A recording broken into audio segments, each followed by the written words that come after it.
Hey everybody, this is episode 4 of our eBay reselling journey. I'm John, that's Devin, and we're the Severe Thrifters.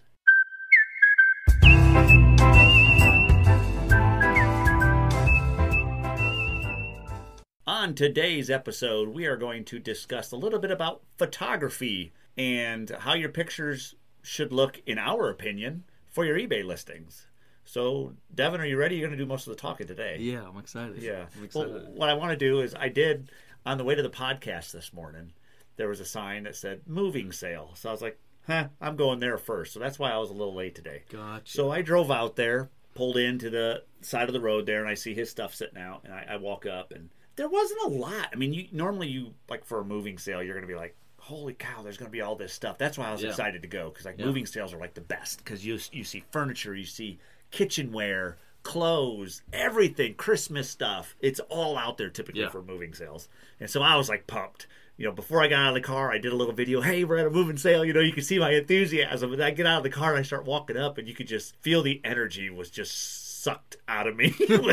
All I saw was old blankets and a few shoes. Well, I mean, there was more than a few shoes, but it was all women's shoes, and there was nothing that I saw value in. Not that somebody else doesn't, but... And so I walked through his garage, and I gotta tell you, I ended up, at first, I found some stuffed animals, which I didn't do any sold comps on those, because I just looked at the tags, and some of the tags will say the year that they were released.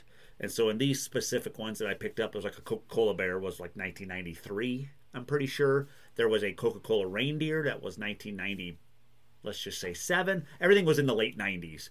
I got these 2 plush, they look like these rabid pit bulls, but they're like Liberty Toys, I think is the name of them, and they were in the 90s as well. So I know better that I don't really have to look them up. I know they're going to sell. They're in good shape. The tags are still there. They still had the little like manufactured tag hanging from their ear that you would normally clip off. They all had those. And so I asked the guy, how much you want for them. He said, I want $1. So I grabbed 4 of the stuffed animals. So I'm sitting there with $4, and I just looked through everything through his garage, and he did have some furniture, like dining room table, but it wasn't in very good shape. Some VHS movies, but they were all just kind of beat up, and no real, like, in my mind, good topics. Media is a tough one to buy. And then I go to the back, and on my next video, you'll probably see some of it. There's this just huge table full of this stacked of different size boxes, and it's some bear or Boyd collection, but it's not the Boyd bears. It was called the Boyd Collection, and it was plates and stuff, and it had bear and stuff on it. I've got a couple of those plates downstairs for some reason. Yeah. He had like this entire set. And so I got excited, because I'm taking the phone, with the camera, and I got all excited to see all these things. And you'll hear in the video when I do post it on YouTube, I've got to look these up. Okay, guys, I got to let you go. I shut the phone off because I've got to price comp everything. I'm starting to look. I'm scanning all the boxes because they have UPC codes, and nothing is coming up. I'm like, what the heck? And then I started remembering how, like, Boyd's Bears are not valuable right now at all. No. The market is just, they're so saturated with these Boyd Bear figurines. And so I got thinking, I was like, well, maybe it's that kind of scenario. I don't know. You'd think the UPC code on the box would pop something up, but it didn't. But then as I turned around, because I grabbed a box, I noticed it was empty. I'm like, that's strange. Are these just all empty boxes? So I grabbed another box, and it was empty. I'm like, what? Hold on here. So I turned around. There's another table set up with all the stuff laid out. He had taken everything out of the boxes, but stacked the boxes up on a table. And then the table behind you had the stuff laid out. And he had a little piece of paper with, like, a plate, a cup, a pitcher, whatever the things were, and how much he wanted for everything. And he wanted $500 for the whole set. So obviously I turned my phone back on and said, never mind. Because I'm not going to give you $500 for something that I doubt is worth $500. I don't know. Most things that are even, that say, like, as I'm assuming it said, like, the Boyd Bears, collectors or something like that. Yeah, it did. Anything that's collectors, they made $10 million of. And they're just trying to throw collector in the name and say, oh, yeah, it's a collector's item here. You can't throw collectors in it, and it's instantly worth all of a sudden money. Yeah, exactly. It may have been at one point in time. People were trying to collect it, but not anymore. Everyone's collected it. Obviously, that guy's collected it also. It's probably not even worth your time to spend the money on it or even go through it all and look on eBay. That's what I kind of... Like, I brought up the eBay app and scanned the barcode, and it didn't even recognize the barcode on the box. So after I saw that wasn't working, and then I turned around and saw $500, I had, like, you know how I first pulled up to the house? I had all this energy and this enthusiasm, and I was let down when there wasn't much. Well, I saw all those boxes, and that enthusiasm came back, and I was like, I was on cloud 9 again, and I was back down to cloud 1. So, needless to say, I turned the phone back on and just kept looking. He had boxes of clothes and stuff like that. There was nothing vintage is really what I was looking for, or, North Face, anything like that might have been higher end. Yeah. Yep. Upper end, higher end. Higher end. So I walked around the back side of the garage a little bit more, and then I came over to where there were some pans. And he had 3 pans stacked on top of each other. The top 2 had like that black coating, and they were lightweight, so I knew that there was really no value to those. Well, the bottom one I picked up, and it was kind of stout, probably between 10 and 12 inches. So I'm thinking a frying pan skillet, 10, 12 inches, had the black handle with that little metal ring on the end. So the first thing I thought is I knew it wasn't Revereware or that Salad Master because the ring and the handle was smaller. It had the cool design black handle, but it was like a smaller shape. Mm-hmm. So I knew it wasn't those 2 brands, but I had my curiosity up, so I flipped it over, and it was Farberware, which is still a good vintage brand. And I put it back down because he wanted $3 for the pan, and I'm like, Well, I ended up, all I could find were those 4 stuffed animals. So I went ahead and just grabbed the pan because I was like, I might as well just get the pan too. It's got to be worth more than $3. Yeah. And it is. As I'm like, okay, where do you want me to put this stuff so I could pay you? He's like, I'll just set it right here. And he moved a couple things out of the way. I set it down, and I look in the corner of his garage, and there's like these boxes stacked up. I'm like, is that stuff for sale? He's like, no. He goes, that stuff's, I'm just going to take to the dump. It's trash. And I'm looking, and I see some old computers. I see old printers. There's an old LCD TV, one of those old, before these new LED TVs came out. Mm. It was a flat screen, but it was the LCD. And it had a price on it. And I'm like, does that work? He's like, well, no, it works. He said, it's just one of those real old ones. I said, would you mind if I look through a couple of the boxes back there? I said, if you don't want me to, that's fine. It's not a big deal. I said, I just see a box with some shoes sticking out, and I'd like to look through the shoes if you don't care. So he kind of walked back there. He's like, I really don't even know what's back here. And I'm thinking the whole time, I was like, well, you said it was trash. You don't know what it is. I said, well, that's cool. That could be good for me. I don't know. So I squeezed between his HVAC unit and the wall, went back there because it was like the only spot he had that anybody could get back there. And I started digging through this box, and I'm pulling the shoes out, and there were Skechers and stuff like that. Nothing that I was interested in. Well, then I pulled this like rubber boot out. And I'm like, well, that's kind of interesting. And I look on the back, and it's an LL Bean boot. And I'm like, boy, I hope he has another one. And I dug to the bottom of the box, and there was the other one, matching pair of women's bean boots, LL Bean. And I looked them over. They're in really good shape. The elastic is a little stretched out, but not too bad, because it's the kind that you don't lace up. That's what the bean boots have, the elastic, where you just slip your foot in. You mean duck boots? Yeah, like duck boots. Yeah. But on LL Bean, they call them bean boots. Oh, they're called bean boots. Bean boots for LL Bean. Gotcha. Yeah, but they are duck boots. Gotcha. So, and I know there's some value to duck boots. Even the vintage kind, or even used, pre-owned, duck boots sell. Yeah. So I got a little excited. I'm like, cool. I said, well, how much do you want for these? He's like, oh, you can just have them. I'm like, oh, okay. And I'm looking a little bit more, and I see this little cap gun. It would have been a vintage cap gun, something I would have played with when I was, 1 or 2 years old. You put the little plastic caps, pull the trigger, but it wasn't old enough. It had the orange tip on it. So, after they implemented it, you have to have that safety tip on there. But it was old, and I started looking at it. It's still kind of dirty, but I could see where it said made in Italy. So I was like, well, how much for this? He's like, well, just take it. It's yours. Score. So I stuff it in one of the boots. And there's this RCA remote control just sitting there. And for most of you, if you don't know, remote controls can be valuable. There's certain ones that people either have lost, or they find TVs or VCRs and all. You're starting to see a comeback of VHS right now. You know that. VHS, CD, cassette players, all this stuff's making a comeback. Well, guess what? You're going to find the VCRs, but the remotes are long gone. So the remote controls are making a comeback as well. So I just grabbed it. Don't know what it goes to, but it's an RCA, so it's popular. So I was like, well, how much for this? He says, it's yours. So I ended up getting the duck boots, the little cap gun, and the RCA remote for free. So I pay him the money. What was I? 1, 2, 3, and 4. So $7 is what I had in it all. For all that? For all that, yeah. I guess what started as me being totally let down when I first went in, and I was riding a low the minute I started walking through, I was like, this is going to stink. This ain't no good. And then I rode that high again when I saw all those boxes. for the bear collection, whatever it was. And then I was on that low again. And then I'm starting to check out. I'm like, I'm fine with the stuffed animals, whatever. It's at least I'm going away with something that's valuable. And then I see the box, and I pull out a pair of duck boots that are probably worth $40, $50, you know. Yeah. And so I'm riding that high again. I guess the biggest thing for me is it is a roller coaster ride, eBay reselling. It is a roller coaster ride. And the reason I'm bringing this up is I'm going to have to go home and get pictures of this stuff now. Yeah. This is my next step is listing, and this is what we've been talking about last episode 3 was a lot about listing. Yeah. And so today's episode, we really want to focus on the pictures, the picture side of it, because honestly, I truly believe a good picture beats a bad picture any day on eBay. Yeah, I agree. It doesn't have to be professional like you talked about. It doesn't have to be a professional photo. It needs to be a good photo. Yeah, absolutely. And do you have anything that, because I am weird about taking pictures because I'm like anal about it, but we also have to understand using a phone, using an iPad, using a regular DSLR. What are those types of cameras? There is that is DSLR cameras. There's all this technology, and I don't know if you're a listener and you're wanting to get into eBay. I don't know what you have, so can you touch in on like what may be easiest? I guess we could start with everyone has a phone, whether it's a flip phone or some sort of smartphone.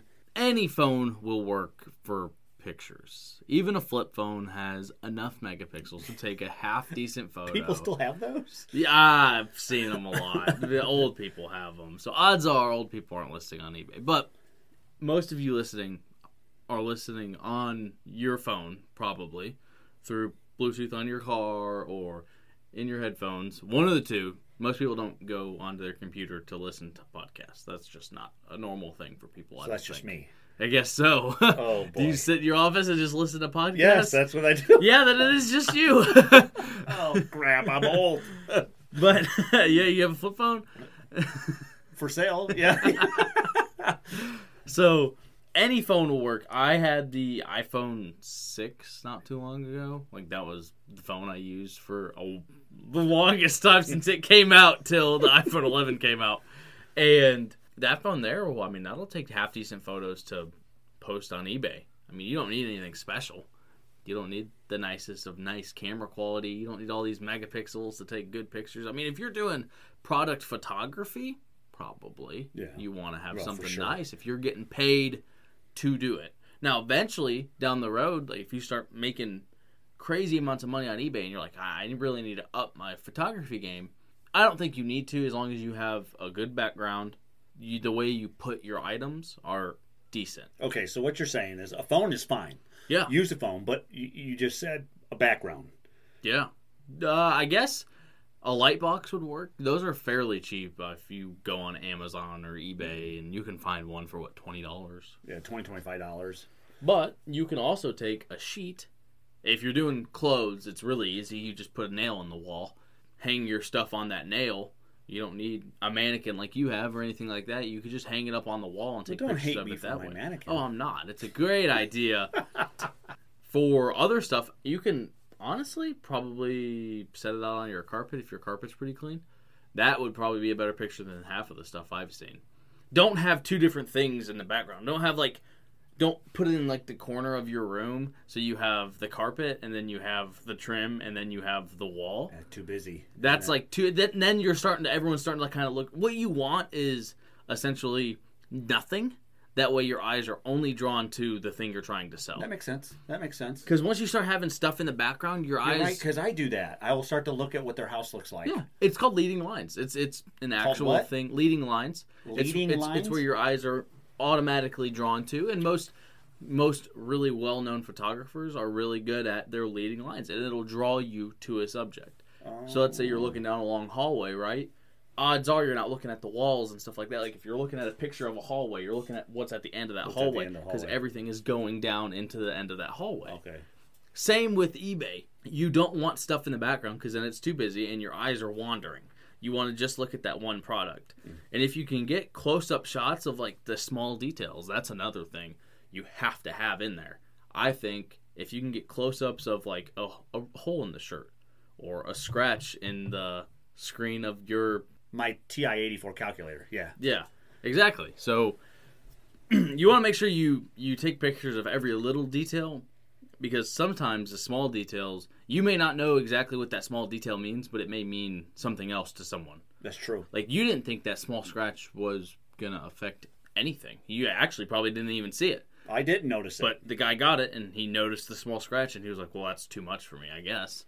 I mean, sometimes things worry people more than others. Exactly. Yep. You know, sometimes things are worse than what they may actually seem to be. Like a hole in the shirt may be ruining the shirt for someone. I don't know. I don't know how that works. Yeah. I personally don't care, but some people But do. everybody's different. Exactly. So your pictures, and I think unique, they have to be somewhat unique. Everyone always does the same, one picture from the front, one picture from the side, the bottom of the shoe, and you're good. Yeah. If you throw in something I like, if it's different, I think it will sell better. It stands out on the listings. Exactly. Because you got to think, the minute you click or say you search a certain Nike shoe, yes, it's bringing up that specific shoe, but it's bringing up pretty much the same flipping image that everybody does, 25 in a row on your screen. What are you going to do to stand out? I stack my shoes differently. I lay one out flat, and then the other one leans up against it, so one's up higher, just to kind of give it some depth and height, just to kind of give you a different look, because everybody takes a picture from the side of the shoe, and that's their main photo, because when you go to listing, you get to choose which one will be your main photo, and that'll be the one that everybody sees first. And you're right, being unique will definitely pull somebody's eyes to yours first, right? Yeah, absolutely. I mean, if you're scrolling through, we'll say like Instagram or Facebook or something like that, and you see a bunch of photos, and you'll kind of slow down and you'll look at one, and that's one that stands out to you. And it's not something that anyone can make happen. It's just something that happens. I mean, some things stand out to some people. Like, some people like bright colors, some people like dark pictures, some people, certain things just stand out. So I think the best thing you could do is make a unique photo and have it stand out to hopefully a crowd or two, rather than the same picture that everyone else has posted. That way you're not falling in line with everyone else. Right. Don't be a sheep, basically. Yeah, no, and I think on eBay, especially eBay, that's like a huge point that you made. Yeah. You got to think, there's some items on there's thousands of them listed. Thousands. Yeah. And I got to tell you right now, some of the hardest things to do is photograph hats. Because how can you make that unique? Yeah. But you have to do your best. Go to and search the item that you're getting rid of and look at the pictures. Mm-hmm. Look at all the main photos and make sure yours is different but still good. Yeah. Oh, absolutely. Yeah, don't just hang it on the wall in a nail and take a picture of the cat. A thing I can honestly say makes it look better is just zooming in and getting really close to a certain detail. If you have a newer iPhone, like the iPhone 11 or 12, I think they just came out with the 13. Yeah, I think so. Most of those can zoom in pretty far and actually still capture a lot of detail on it. And I don't know about Android. I'm not going to sit here and say that Androids can't. I know they have some that are great with their camera quality. I'm just not familiar with it. Right. But get close up to it. Like, if you have the hat you're wearing right now, it's got leather on it, right? If I was to take a picture of the hat, maybe we'll do a YouTube video on this. I'll walk through on how I would take pictures and how you would take pictures, because they're going to be different. Oh, 100%. You're going to take pictures. That would be fun to do. I am more focused on making it look like, wow, that thing's cool. You're more focused on getting the whole picture. Mm-hmm. I don't care about the whole picture. I want to get, like, if I was to take a picture of your hat, I would take a picture from, like, left to right and kind of get the Tractor Supply line right in the middle on the leather, so I can get the leather and I can also get the fabric.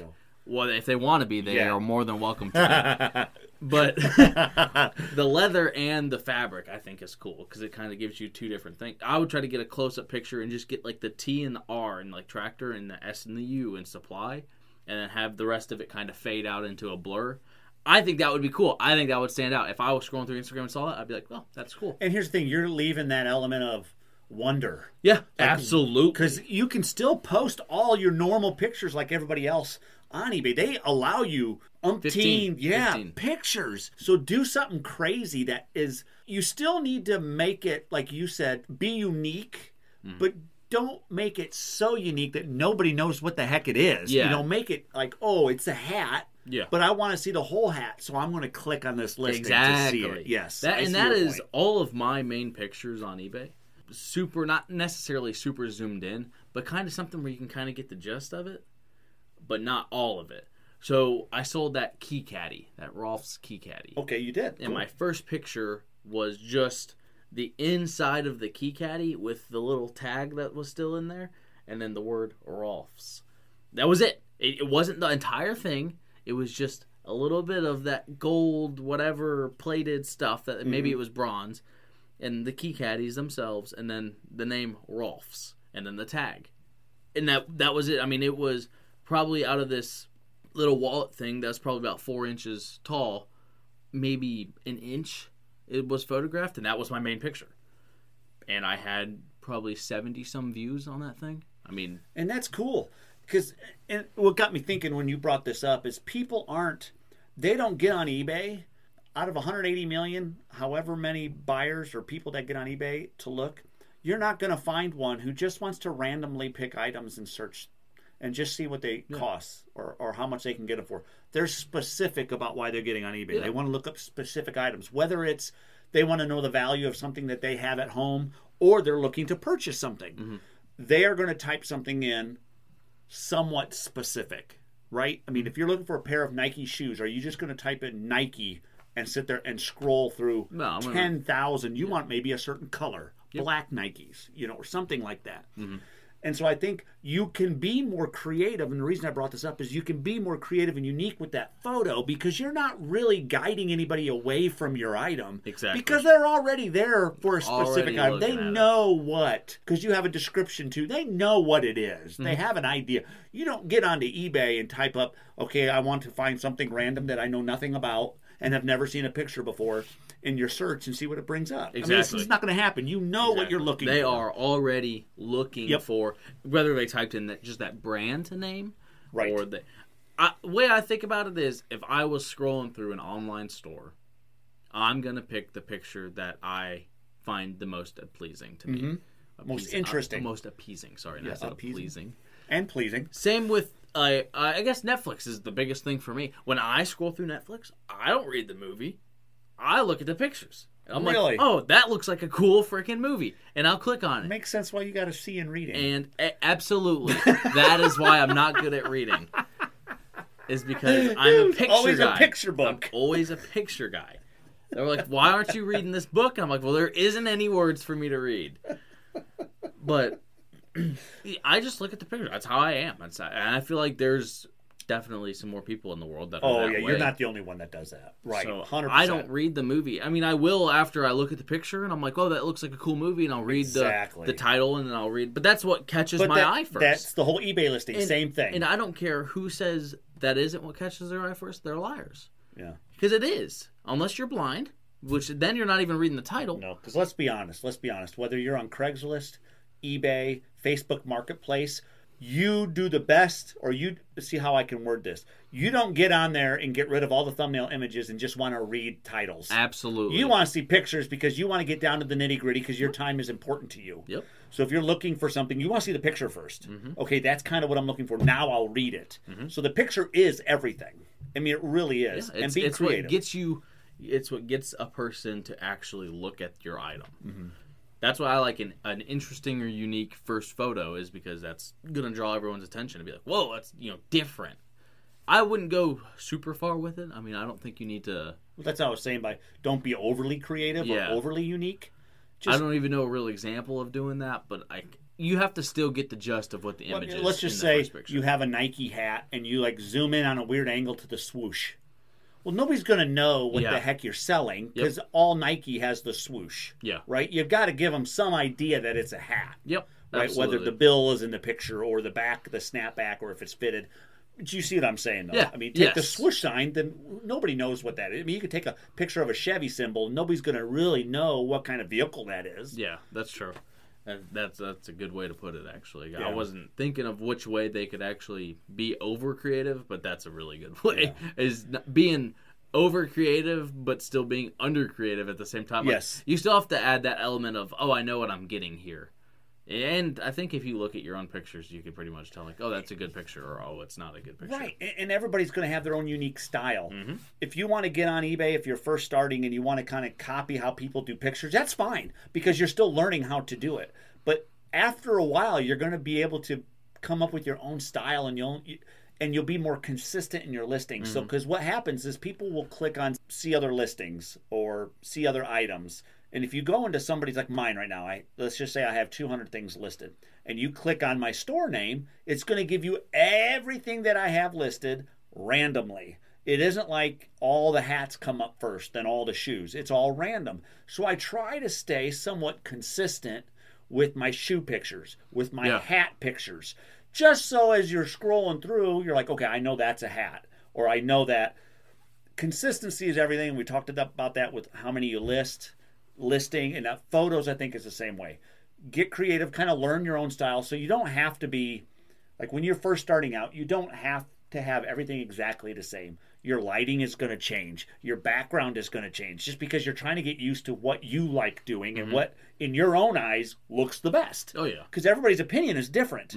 You guys, the biggest mistake I make, and Devin will attest to it, is I try to make like this most perfect picture for people to see. And I'm doing it all wrong, and I know this. Yeah.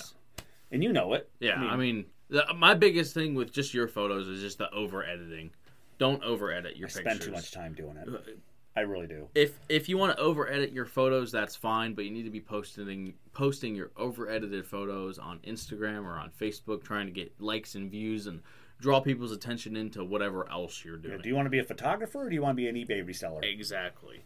And if you're over-editing, it's going to consume so much more time.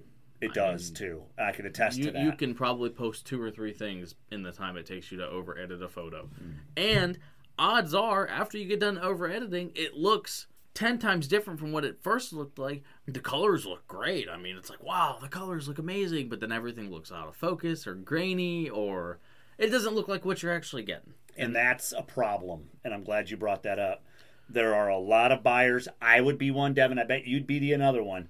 That you're buying a specific, we'll just use shoes again, pair of shoes because you like the way they look. And then you get them here and you're like, well, this isn't the red color that it was in the picture. Yep, absolutely. You know, so you don't want, if you overdo it, you're going to actually distort the original image to a point where somebody is buying something different than what you're shipping them because you've done it to yourself. Well, with that Rolf's Key Caddy, it was a dark brown leather.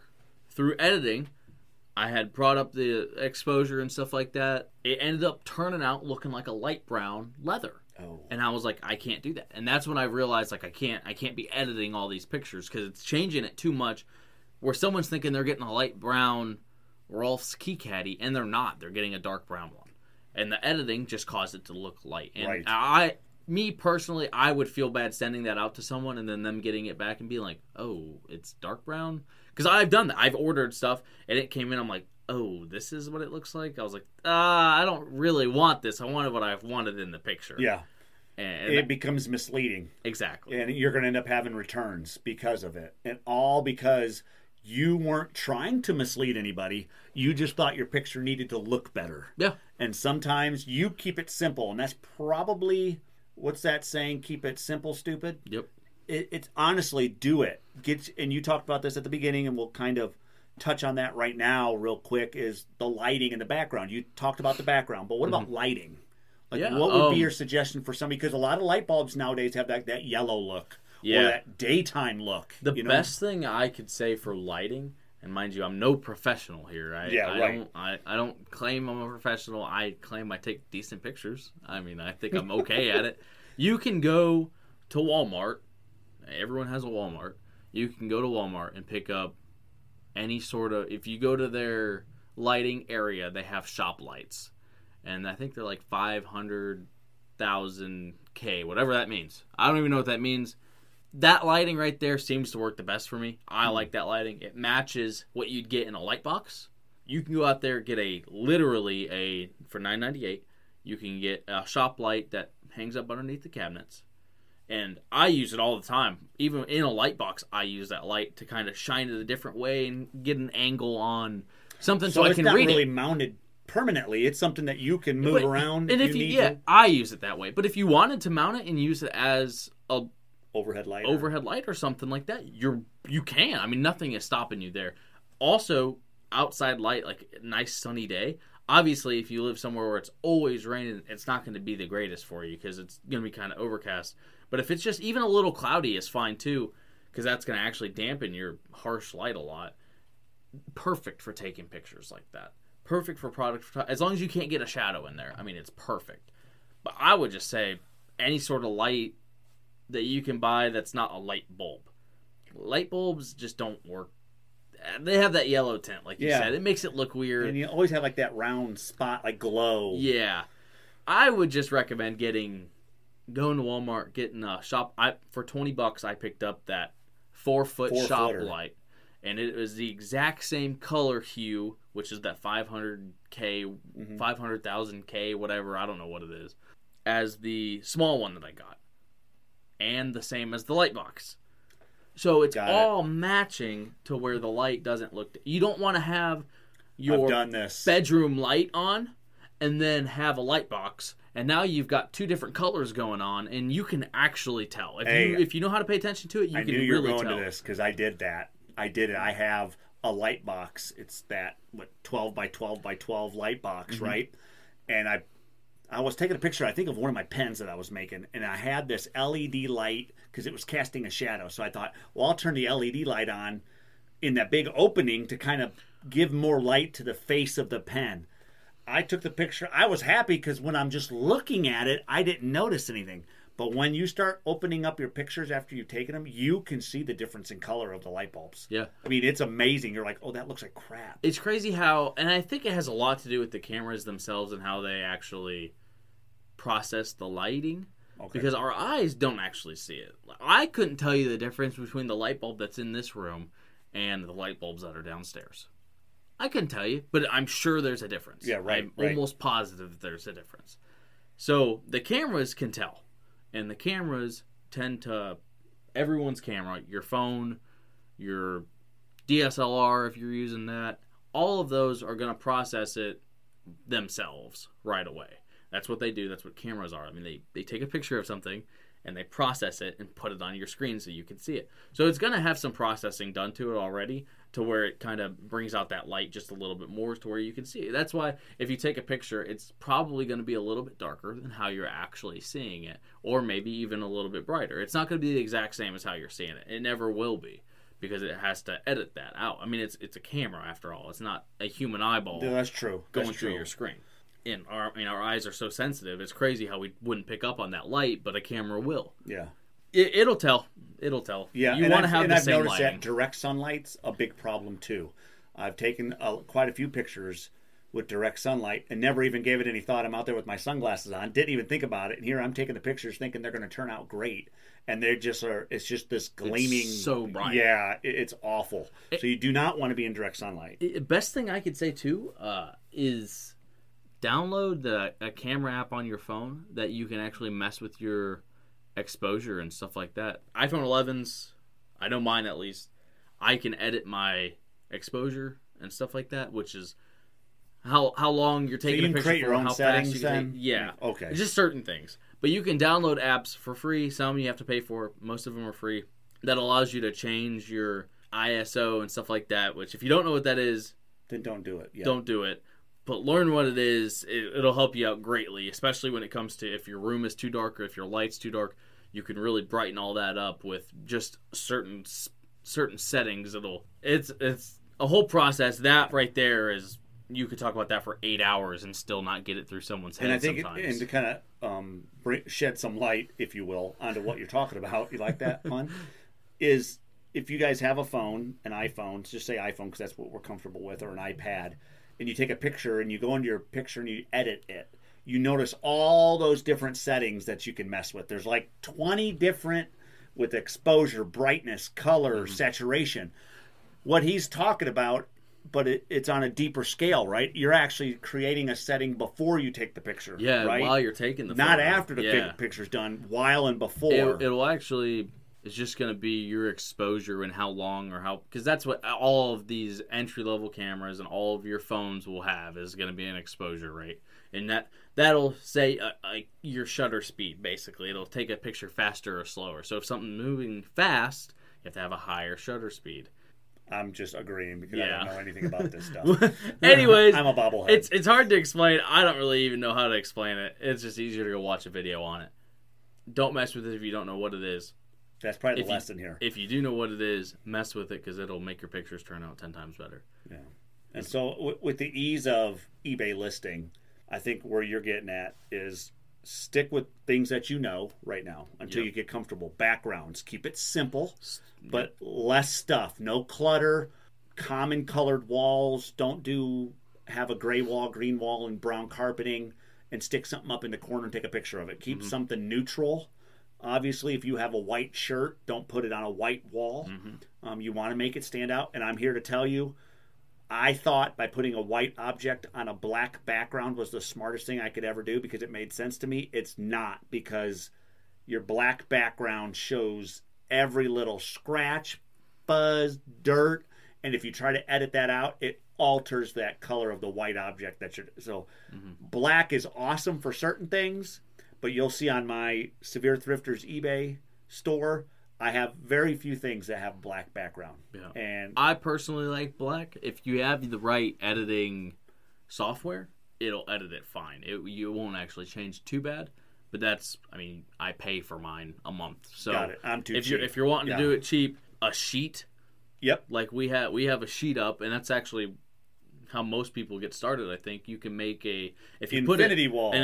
You look them up. Made infinity wall. Look it up. It's that right there will take your pictures fine. You won't even have to go and buy a light box. If you have a good infinity wall setup, the only difference between that and a light box is a light box I can tear down and put it into a bag and haul move it somewhere or hide it somewhere or whatever. An infinity wall, you can tear it down, but you'll still have the stuff somewhere. Yeah. That'll work. I mean, a sheet of any color, probably not a bright color, probably just like a white, gray, black. Neutral colors. Yeah. Something more earthy tone, I guess, is more. Probably. Because they seem to show, even the bright reds and yellows, those neutral colors still make those bright colors pop. It doesn't clash too much. I've had a few things that's like, okay, that looks horrible. Yeah. But you don't really want to put a yellow item in a red background. It takes your eye away from everything. And I think that's why the neutral background works. Yeah, it's not a distraction. Not a distraction. Gray's a good one. Yeah, gray's a really good one. And another, like you said with the black, though, you want to make sure there's no spots or anything like that if you're taking your pictures. Same with white. If you're taking your pictures on a white wall and you're hanging up shirts and stuff like that, it's great. Make sure there's no scuff marks or anything that will draw your eye away from it, because it will. I mean, naturally. Paint the wall if you have to before you start, because you will see it. Go to Walmart and get Walmart, we're not sponsored, but if you want to sponsor us, feel free. Go get a poster board and good thinking. Put your poster board up up Hobby Lobby and just get a big piece of poster board, put it up there, and hang your shirt on it. And actually, now that I'm thinking about it, maybe we'll do a video on that where we go and spend $10 and see if we can make a little great background for picture taking.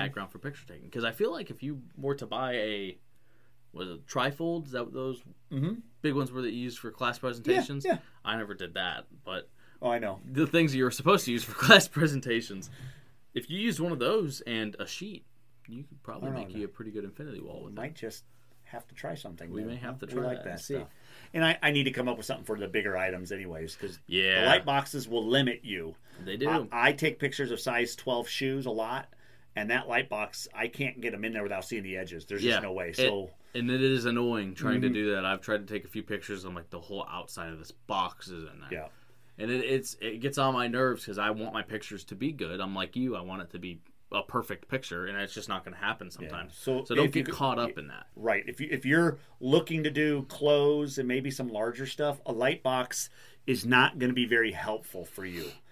Light boxes are great for toys, women's shoes, youth shoes, baseball caps, stuff on a smaller scale. Anything that's 10 inches and smaller. Stuff that can fit in the palm of your hand. Yeah, pretty much. That's a good way to put it. If it fits in the palm of your hand, a light box is perfect. Yeah. You know, anything else, if you want to take a picture of a bowling ball, that would even be tough in one of those boxes. Yeah. I mean, and we're getting at this because you can make another one for cheap. You really could. Like I said, I think was it maybe the first episode, I started off with a cooler that I had a light in from Walmart. By the way, Walmart, hit us up. And it worked perfect. That my first 6 things were posted on there. I think I still have a picture of one of them, but I've sold everything else. I mean, it has worked great. Yeah. And that's a great lesson, I think, is we talked about this, maybe episode 1, 2, and 3. Don't dive in and buy all this nice fancy equipment. Don't need it. Like Devin said at the beginning of this podcast, we're going to wrap it up, is don't go out and buy a brand new camera. Yeah. Don't just use your phone. Exactly. Just use your phone. You have a bed sheet laying around. Trust me, every bed sheet you have bought and has a top sheet, and 80% of people can't stand top sheets and don't know what to do with them. So use that as your infinity wall. Just try to use don't have a flower print, zebra print, or anything on it. Just use more of a neutral color, solid color. And infinity wall, I guess I'll explain it really quick how you can do it really fast. That way they don't have to look it up if they don't want to. Take the sheet, long ways, nail it to your wall. And up 2 corners, right? Well, the 2 corners of the sheet to the wall, and then have it draped down. The best way would be against the floor. That way you're using the corner of your room as the infinity. Yeah, and the point behind the infinity wall is so you don't have a 90-degree corner in your picture. Yeah. Where the light will cast a shadow, and you'll see that. What happens is the sheet drapes down and creates like a curve. Yep.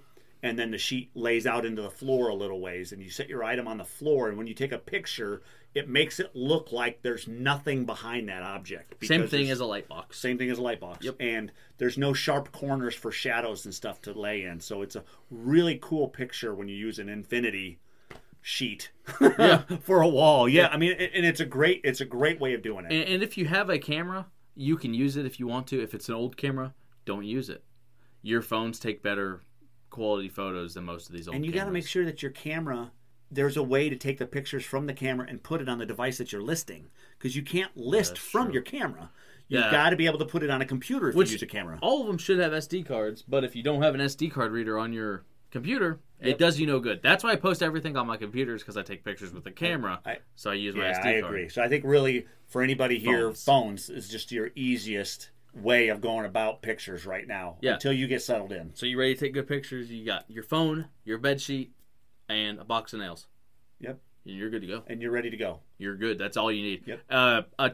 A tripod would be nice for a phone to take pictures. That way you could just keep moving stuff in and out, but you don't need one. Set a table up, a chair, where you could put the camera on a steady, solid surface, and you don't have to keep moving it. Yeah, and that's what I was getting at. You don't want to go through your pictures, and one is more slightly to the left, and one's a little bit closer up. You kind of want it in the same spot, but you can easily do that with a piece of tape on the ground, or... Oh, good idea. 2 books stacked up on top of each other. And you just set and the reason we do this is, yes, it's for consistency and your picture looks the same, but it's also going to save you time when it comes down to editing your photos. Mm-hmm. Because most people, what I'm here to tell you is you're going to take that picture, and trust me, you're going to want to do some subtle editing. You're rarely going to snap a photo and be like, it's perfect. Yeah. List it. That won't ever happen. No, especially when you're new. When you're new, it's not going to happen. So you just have to make sure that you do everything, all these little steps, just like try to put the camera in the same spot every time.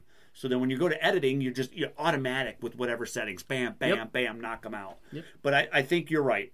You're good about use your phone, get a sheet for your infinity wall, look at your lighting. Just make sure whatever lighting in your room is consistent. If you don't have sheets on your windows, don't take the pictures in a room that has daylight and then you have your light on.